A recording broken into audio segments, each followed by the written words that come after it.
I'd been fishing with Marcus every other Saturday for 3 years, and I thought I knew everything about the guy.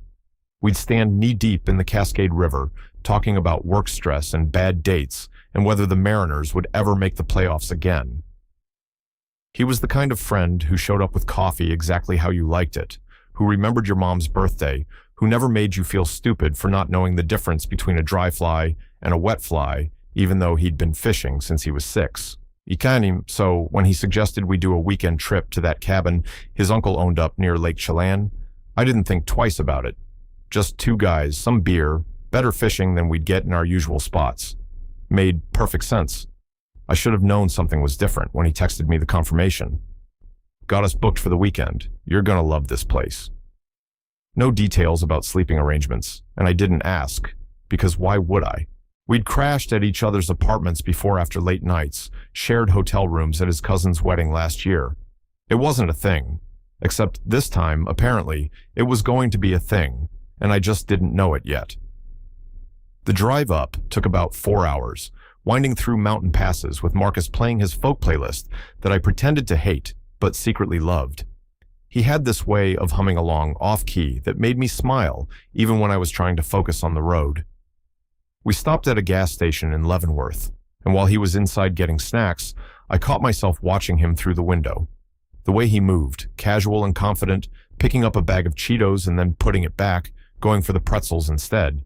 He'd been growing his hair out lately, and it curled slightly at his neck. I'd never really noticed before, or maybe I had, and just never let myself think about what noticing meant. "You good?" he asked when he got back in the car, and I realized I'd been staring at nothing for a solid minute. "Yeah, just spacing out. Long week." He handed me a cherry Coke, my favorite, even though he always got Sprite for himself.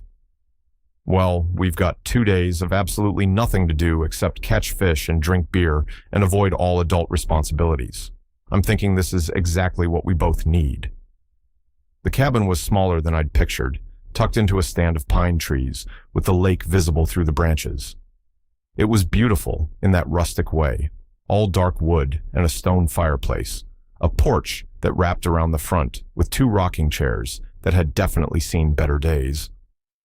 Marcus grabbed his bag from the trunk and bounded up the steps like a kid, and I followed with the cooler, taking my time because something in my chest felt tight and I couldn't figure out why. "Dude, check out this view," he called from inside, and when I walked in, he was standing at the big window that looked out over the water. The late afternoon sun caught the lake just right, turning it gold and orange, and Marcus was silhouetted against it, and that tight feeling in my chest got tighter. I set the cooler down and joined him at the window. "Yeah, this is pretty incredible."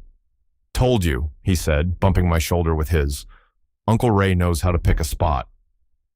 That's when I noticed there was really only one main room, kitchen area, living space with a couch and that fireplace, and through an open door I could see a bedroom. One bedroom.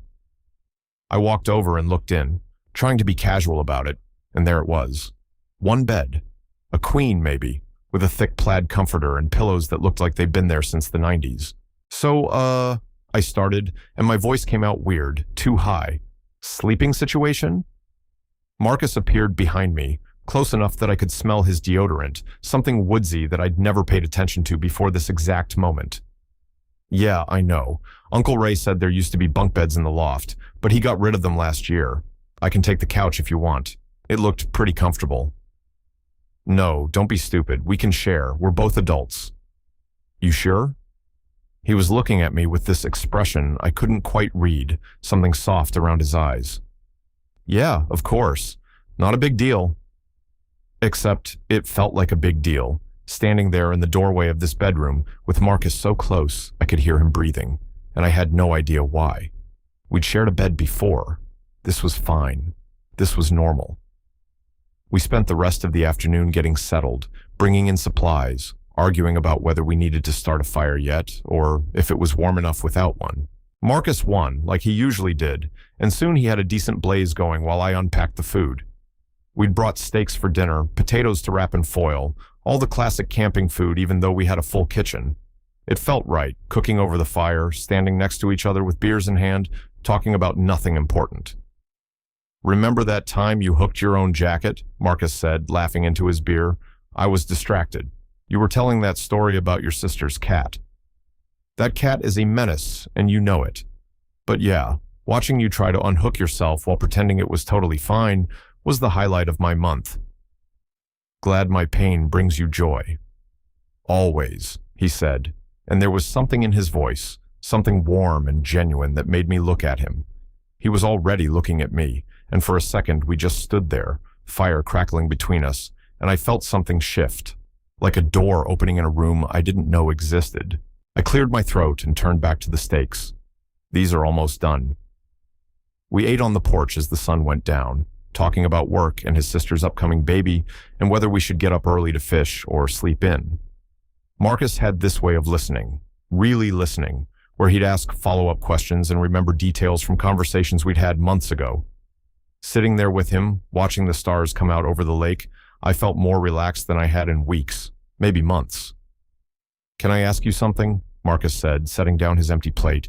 Shoot. Why'd you and Rachel really break up? I'd been expecting questions about work or fishing, not this. Rachel and I had ended things 6 months ago, and I'd given everyone the standard answer about growing apart, wanting different things. I told you, we just weren't compatible. Yeah, but what does that actually mean? You guys seemed good together. I picked at the label on my beer bottle, trying to figure out how to explain something I barely understood myself. She was great, she is great, but being with her felt like I was playing a part, you know? Like I was doing what I was supposed to do, checking boxes, but it never felt real. Not really. Marcus was quiet for a long moment. Did you love her? I thought I did, I wanted to. But no, I don't think I actually did. That must have been lonely, he said quietly. Pretending. I looked at him, surprised by how accurately he'd nailed it. Yeah, it was. He held my gaze, and in the darkness I couldn't quite make out his expression, but something passed between us. An understanding, maybe. A recognition. We should probably head in, I said, standing up too quickly and nearly knocking over my chair. Early start tomorrow if we want to catch anything. Inside, the fire had burned down to embers, casting everything in a soft orange glow. Marcus banked it properly while I brushed my teeth in the tiny bathroom, staring at myself in the mirror and wondering why my heart was racing. This was Marcus, my fishing buddy, my friend. There was no reason for my hands to be shaking as I changed into my sleep clothes. When I came out, he was already in the bedroom, and I could hear him moving around. I gave him a few minutes, then walked in to find him sitting on the edge of the bed in his t-shirt and boxer shorts, looking at his phone. Which side do you want? I asked. Doesn't matter. You choose. I took the left side because it was closer to the window and climbed in, very aware of every movement, every sound. The mattress dipped as Marcus got in on the other side, and we both lay there on our backs, carefully maintaining space between us. This is weird, right? Marcus said into the darkness. It feels weird. Little bit, I admitted. Why do you think that is? I didn't have an answer, or maybe I did, but wasn't ready to say it out loud. Long day. We're just tired. He said, non-committal, and I could feel him turn on his side, facing away from me. Night, Cameron. Night. I lay there for what felt like hours, listening to his breathing even out, trying not to think about the warmth radiating from his side of the bed, or the way he'd looked at me on the porch, or the fact that I'd noticed his hair curling at his neck, trying not to think about why I'd really broken up with Rachel and all the other girlfriends before her, and why nothing had ever felt quite right. Trying not to think about the one constant in my life for the past 3 years, the person I looked forward to seeing more than anyone else, the guy currently asleep 18 inches away from me. I must have eventually drifted off because I woke up to sunlight streaming through the window and Marcus's arm thrown across my chest. We'd migrated toward each other in the night, the way bodies do, seeking warmth. His face was inches from mine, peaceful in sleep, and I had maybe 30 seconds of watching him before he stirred.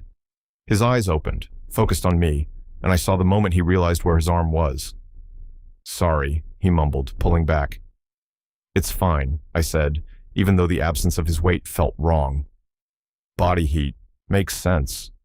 We got up and moved around each other awkwardly, making coffee, gathering fishing gear. The morning was cool and perfect, mist rising off the lake, and once we were out on the water in the little rowboat Marcus's uncle kept there, things felt normal again. Easy. We fell into our usual rhythm, the comfortable silence punctuated by occasional comments about the weather or the fish or nothing at all. "Got one," Marcus said, and I watched him reel it in, the concentration on his face, the satisfaction when he brought up a nice rainbow trout. "Beautiful." "Show off," I said, and he grinned at me, that full-face grin that crinkled the corners of his eyes. "Just skilled. There's a difference." We fished for a couple of hours, and I caught 3 to his 5, which he absolutely rubbed in. By the time we headed back, the sun was high and warm, and Marcus suggested we swim. "Water's gonna be freezing," I said. "Don't be a baby. It's summer." He stripped off his shirt right there on the dock, and I tried very hard not to stare at his chest, the definition of his shoulders. I'd seen him shirtless before, but something about this moment, this place, made it different, made me want to look and keep looking. I took off my own shirt and dove in before I could overthink it. He was right about the temperature. It was absolutely freezing, and I came up gasping to the sound of Marcus laughing at me from the dock. "Told you," I sputtered. "You did not. You said it would be freezing, which it is," which I acknowledged.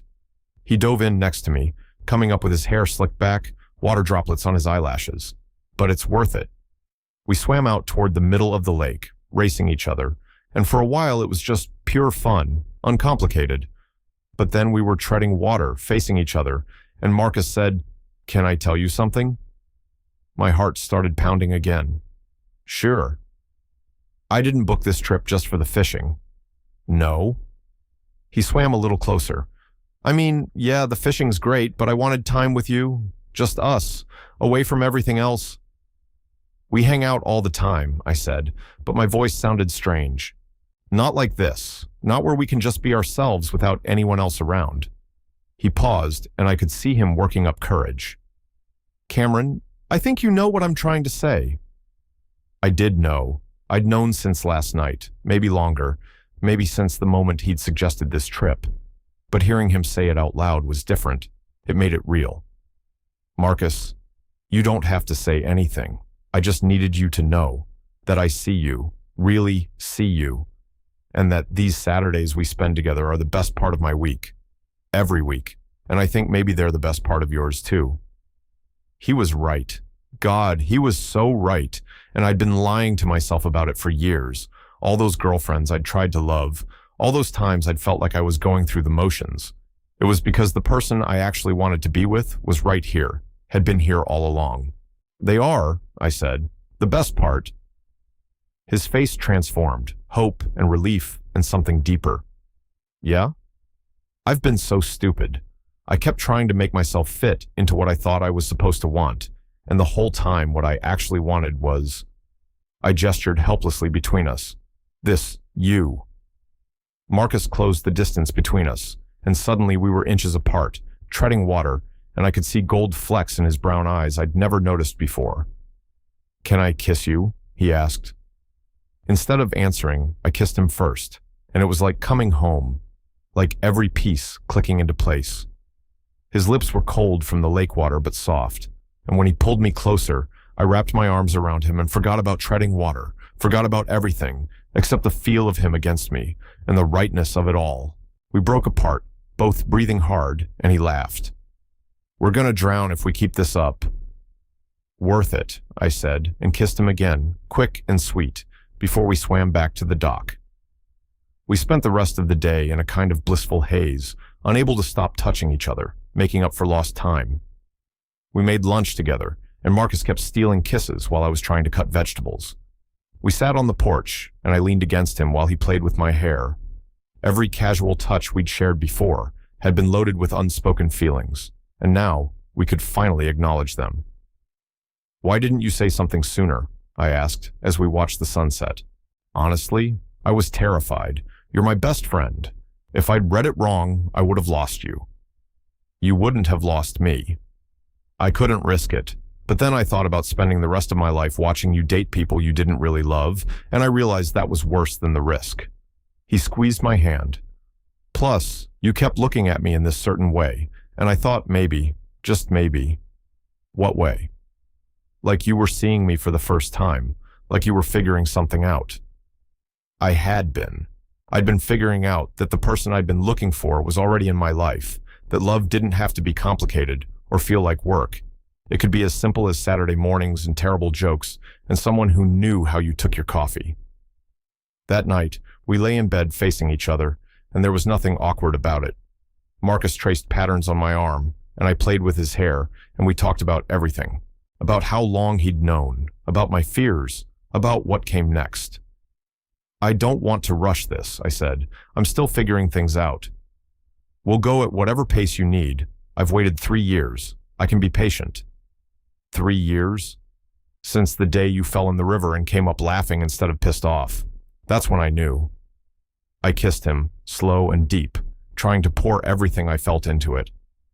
Thank you for suggesting this trip, for booking one bed. About that, he said sheepishly. There actually are bunk beds in the loft. I may have lied. I pulled back to look at him. You lied? I wanted an excuse. I'm sorry. If you're mad... I kissed him again. I'm not mad. I'm grateful for your courage, for this. We fell asleep tangled together, and this time it was intentional, and when I woke up with him still in my arms, I felt more myself than I ever had before. We had one more day at the cabin, and then we'd have to go back to real life and figure out how to navigate this new thing between us. But right then, watching Marcus sleep in the morning light, I wasn't worried about any of it. For the first time in my life, I was exactly where I was supposed to be.